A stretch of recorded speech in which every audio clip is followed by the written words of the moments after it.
ان تعلقات کی کتنی اجازت ہے، یعنی غیر مسلموں کے ساتھ مسلمان کا کیسا تعلق ہونا چاہیے؟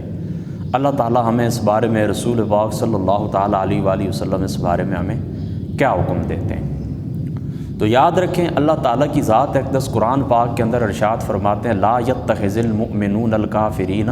اولیاء من دون المؤمنین ومن یفعل ذلک فلیس من اللہ فی شیء الا ان تتقوا منہم تقات۔ بس یہ آیت کریمہ سورہ آل عمران کی، یہ آپ ذہن کے اندر رکھیں۔ اس کے اندر، اس آیت کریمہ کے ضمن کے اندر، اس کی تفسیر کے اندر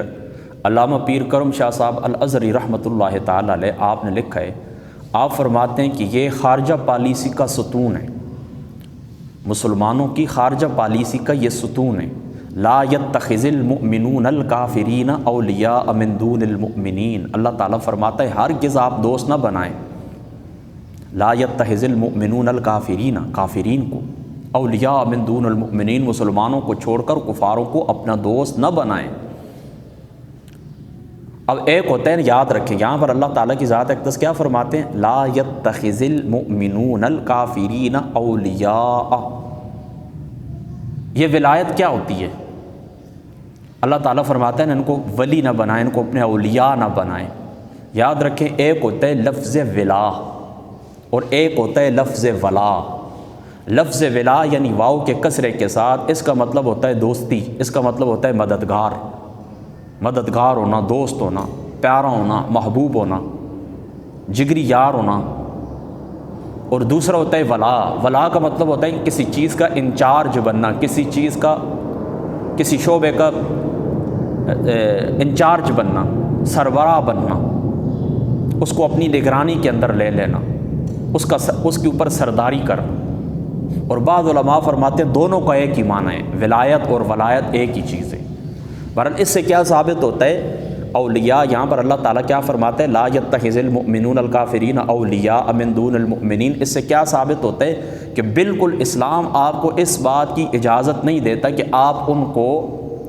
اپنے آپ کو ان کی ولایت کے اندر دے دیں، ان کی نگرانی کے اندر دے دیں، حکومت ان کی ہو، دین ان کا ہو، اور تم ان کی تابعداری کے اندر رہ کر گزارا کرو، تم ان کی رعیت بن کر گزارا کرو۔ اس کا اسلام بالکل ہمیں حکم نہیں دیتا۔ یہ دین اللہ تعالیٰ کی ذات اقدس نے کیوں مبعوث فرمایا ہے؟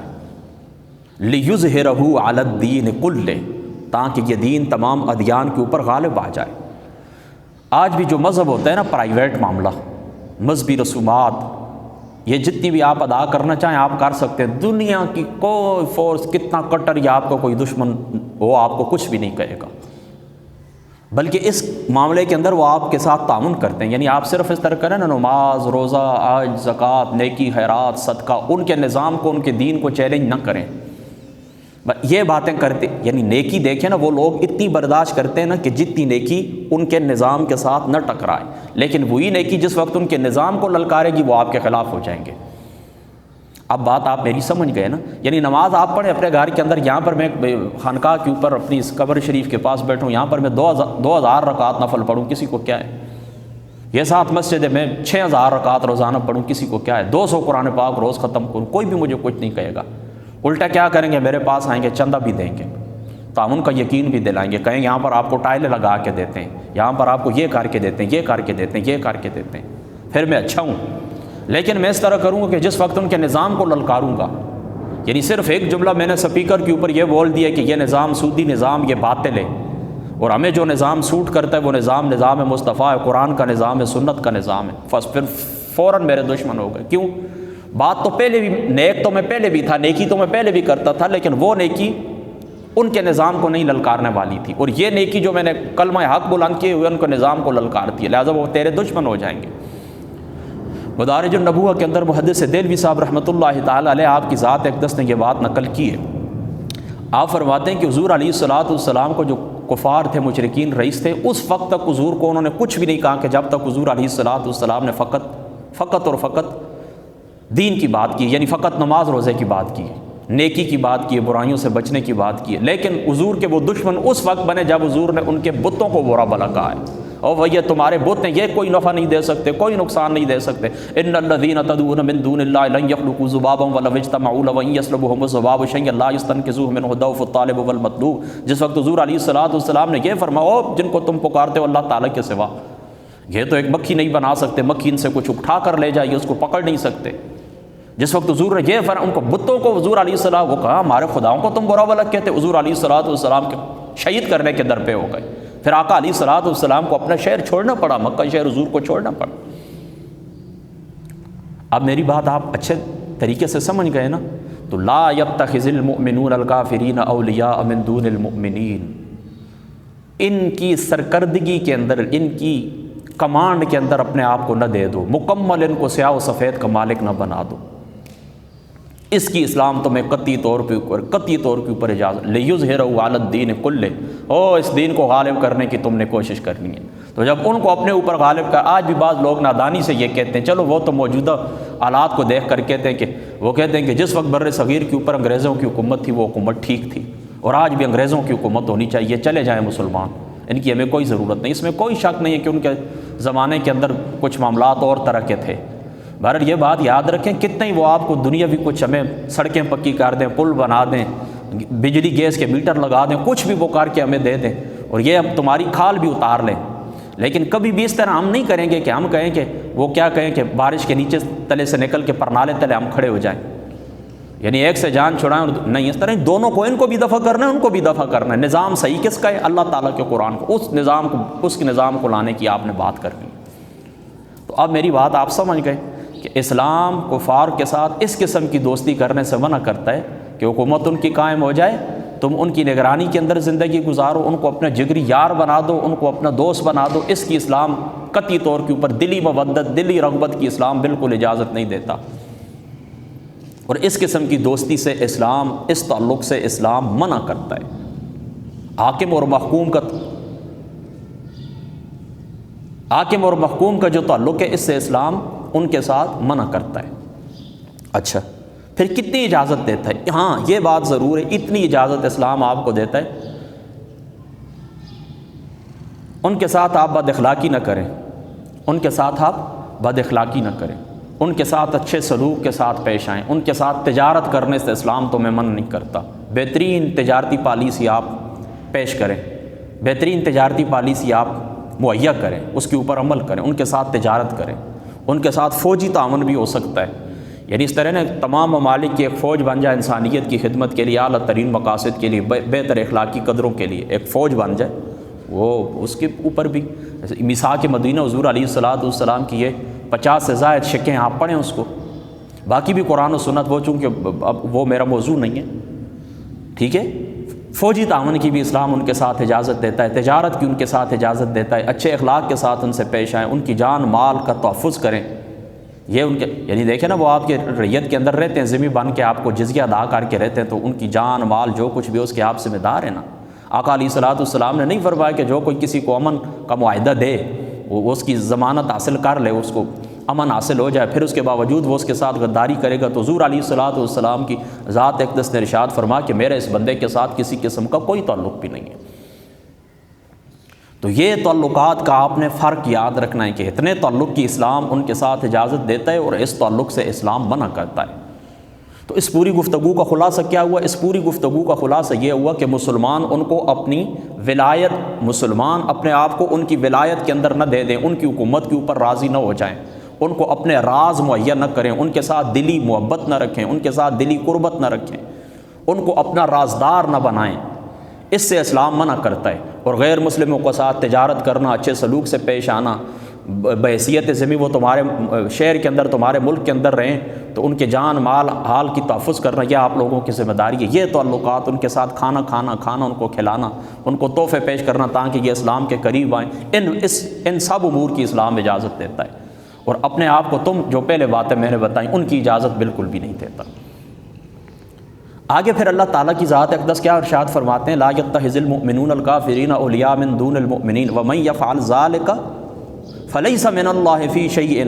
ہاں جو بندہ ایسا کرے گا، ان کو اپنا رازدار بنائے گا، ان کے ساتھ دلی رغبت اور دلی محبت رکھے گا، ان کو اپنا ولی بنائے گا، اور ان کی حکومت کے اوپر راضی ہو جائے گا، اپنا سیاہ و سفید کا ان کو مالک کر دے گا، فلیس من اللہ فی شیء، اللہ تعالیٰ کے ساتھ ایک ذرے کے برابر بھی اس بندے کا کوئی تعلق نہیں ہے۔ الا ان تتقوا منہم تقات، ہاں اتنی بات ضرور ہے، آپ ان کے نرغے کے اندر چلے جائیں نا، نرغے کے اندر، آپ ان کے نرغے کے اندر چلے جائیں، وہ آپ کو گھیر لیں اور آپ کے اوپر سختی آ جائے، اور وہ آپ کی عزت کو نقصان دینا چاہیں، آپ کے مال کو نقصان دینا چاہیں، آپ کے دین کو نقصان دینا چاہیں، آپ کی جان کے دشمن بن جائیں، آپ کی اولاد کے دشمن بن جائیں، تو اس صورت کے اندر یاد رکھیں کلمہ کفر بولنے کی اجازت ہوتی ہے انسان کو۔ یعنی اس طرح نے ایک شخص غیر مسلم ہے، اس نے اس طرح کیا کہ آپ کی کنپٹی کے اوپر بندوق رکھ لی، آپ کی کنپٹی کے اوپر پستول رکھ دیا اور آپ کو کہتا ہے کلمہ کفر بولیں، تو اس کی رخصت دی ہے اسلام نے کہ آپ اس طرح کریں کہ وہ کلمہ کفر بول دیں، الا ان تتقوا منہم تقات، کلمہ کفر آپ بول دیں، لیکن کس صورت کے اندر کہ آپ کا دل مطمئن ہو، آپ کا دل مطمئن ہو، دل اسلام کے ساتھ بالکل مطمئن ہے، ایمان اندر دل کے اندر موجزہ سلامت ہے، مستقیم ہے، لیکن زبان سے کلمہ کفر آپ نے بحالت اکراہ، بحالت مجبوری بول دیا، کوئی بات بھی نہیں ہے، ٹھیک ہے، لیکن کلمہ کفر بولنا، ہاں اگر وہ آپ کو مجبور کریں کہ فلاں شخص کو مار دیں تو آپ نے اس طرح نہیں کرنا، وہ آپ کو مجبور کریں کہ فلاں کو میراث ہمیں مہیا کر دیں، آپ نے نہیں کرنا، وہ آپ کو مجبور کر دیں کہ فلاں کی عزت کے اوپر ہاتھ ڈالیں، فلاں کے خلاف جھوٹی گواہی دیں، آپ اس طرح نہیں کر سکتے، آپ اس طرح نہیں کر سکتے، جھوٹی گواہی یعنی دوسروں کو نقصان آپ نہیں دے سکتے، کسی ملک کو نقصان نہیں دے سکتے، کسی فرد کو، کسی جماعت کو، کسی کے خلاف جھوٹی گواہی دینا، کسی کے مال حال عزت آبرو کو نقصان دینا، یہ کسی صورت کے اندر بھی آپ نہیں کر سکتے۔ اور ہاں البتہ صرف اتنے کلمہ کفر بولنا اپنے لیے، اپنی جان کے بچاؤ کے لیے، عزت کے دفاع کے لیے، اولاد مال بچے پراپرٹی جو کچھ اس کی بچاؤ کے لیے کلمہ کفر بولنا، لیکن وہ بھی رخصت ہے، عزیمت نہیں ہے۔ عزیمت یہی ہے کہ ٹکڑے ٹکڑے ہو جائیں تمہاری ذات کے، لیکن زبان سے وہ جملہ نہ بولیں۔ دیکھیں نا وہ آقا علیہ الصلوۃ والسلام کے پاس دو شخص آئے تھے نا، ایک کو شہید کر دیا گیا تھا، اس نے کلمہ کفر نہیں بولا تھا، دوسرے نے بول دیا تھا، تو حضور کے پاس آئے، غالباً یہ مسند احمد کی روایت ہے، تو آقا علیہ الصلوۃ والسلام نے فرمایا پوچھ تمہارے اوپر نہیں ہے کسی قسم کی، گناہ تمہارا اوپر، لیکن درجہ وہ لے کے آئے، مقام اس کا ہے، اس بندے نے یعنی مقام اس عظیمت کے اوپر اس نے عمل کیا، درجہ وہ پا گیا ہے، لیکن پوچھ گناہ تمہارے اوپر بھی کوئی نہیں ہے، سوال تم سے بھی نہیں کیا جائے گا۔ تو یہ صرف رخصت عظیمت نہیں، عظیمت اسی صورت کے اندر ہی، وہ قرآن کے اندر آتا ہے نا الا الذین یکفرون بآیات اللہ ویقتلون النبیین بغیر حق، کیوں ویقتلون الذین یأمرون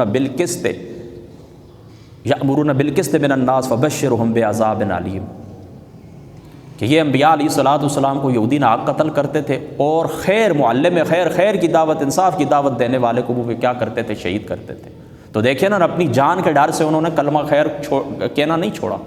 کلمہ خیر انہوں نے کہا ہے۔ تو یہودیوں نے کیا کیا، ان کی تعداد میرے حال میں 112 تھی، ان کو شہید کر دیا، انبیاء کو شہید کیا، پھر ان کو بھی شہید کیا۔ حضور علیہ السلام فرماتے ہیں کہ صبح کے وقت اتنے نبیوں کو 43 یا پھر 70 کی روایت آتی ہے، اتنے نبیوں کو انہوں نے شہید کیا، اور پھر ان کو انصاف کرنے والوں نے جس وقت کہا کہ انصاف کرو خدا کا، یأمرون بالقسط، انصاف کا حکم دینے والے، نیکی کا حکم دینے والے، خیر کا حکم دینے والے، ان کو بھی انہوں نے قتل کیا، ان کی تعداد 112 تھی۔ صبح کے وقت انبیاء کو شہید کیا، شام کے وقت اولیاء اللہ کو شہید کر دیا، لیکن انہوں نے کیا کیا، کلمہ خیر کہنا نہیں چھوڑا ہے۔ تو کٹ جائے بندہ، مر جائے، کلمہ خیر کہنا نہ چھوڑے۔ اسی لیے آقا علیہ الصلوۃ والسلام نے فرمایا کہ سب سے بڑا جو جہاد ہے وہ ظالم شخص کے سامنے، جابر حکمران کے سامنے کلمہ حق بلند کرنا ہے، یہ سب سے بڑا جہاد ہے۔ جائر قسم کا، جو جابر قسم کا بادشاہ ہوتا ہے نا، اس کے سامنے کلمہ حق بلند کرنا، یہ کیا ہے، سب سے بڑا جہاد ہے۔ تو بس اتنا ہی کافی ہے، ساری گفتگو کا خلاصہ۔ پھر میں غیر مسلموں کے ان کو اپنا اولیاء بنانا، ان کی حکومت کے اوپر راضی ہو جانا، ان کے ساتھ دلی رغبت رکھنا، ان کو قومی راز مہیا کرنا، ان کو اپنے دل کا رازدان بنانا، اور اپنے معاملات کے اندر ان کے ساتھ چلنا، مسلمانوں کے خلاف ان کی مدد کرنا، ان کی بالکل اسلام اجازت نہیں دیتا قطعی طور کے اوپر۔ باقی تجارت، اخلاق، اچھا اخلاق، تجارت، اسی طریقے سے فوج وغیرہ بنانا وغیرہ، یہ جو امور ہوتے ہیں انسانیت کی خدمت کے لیے کیے جاتے ہیں۔ اب تو ویسے بھی دنیا نیشن ریاستوں کے اندر تقسیم ہو چکی ہے، تو ان میں یہ سارے معاملات اس کی شریعت اجازت دیتی ہے، ٹھیک ہے۔ اللہ تعالیٰ کی ذات اقدس عمل کی توفیق عطا فرما۔